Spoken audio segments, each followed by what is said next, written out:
মানিকগঞ্জ জেলা যুবদলের সিনিয়র যুগ্ম আহ্বায়ক জিয়াউদ্দিন আহমেদ কবিরের রোগমুক্তি ও দীর্ঘায়ু কামনায় দোয়া মাহফিল অনুষ্ঠিত হয়েছে। রবিবার রাত 7:30টার দিকে আফরোজা খান রিতা তার নিজ বাড়িতে গিয়ে অসুস্থ কবিরের সঙ্গে দেখা করেন।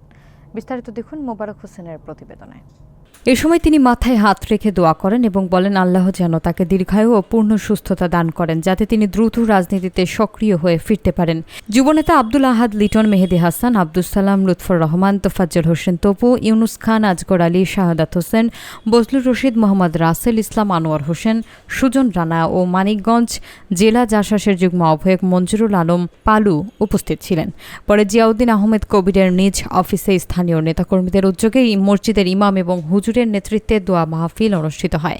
এতে উপস্থিত সকলে তার দ্রুত আরোগ্য এবং রাজনৈতিক অঙ্গনে পুনরায় প্রবেশের জন্য মহান আল্লাহর কাছে প্রার্থনা করেন। আমাদের প্রাণপ্রিয় যুবদলের অন্যতম নেতা, সিনিয়র যুগ্ম আহ্বায়ক, জেলা যুবদলের সিনিয়র যুগ্ম আহ্বায়ক জনাব জিয়াউদ্দিন আহমেদ কবির কাকা অসুস্থ হওয়াতে আমরা এই দোয়া মাহফিলের আয়োজন করেছি।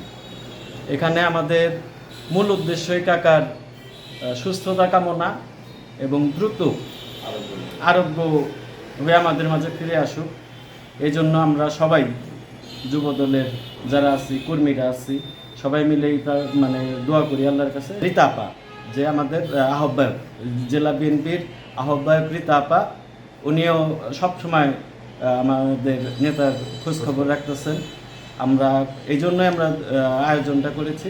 আল্লাহ যেন তাকে সুস্থ করেন।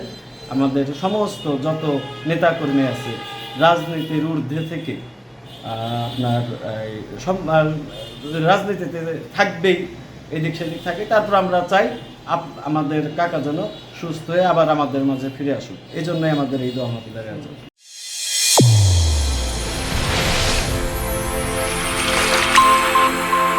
চ্যানেল A1 হৃদয় স্পন্দন।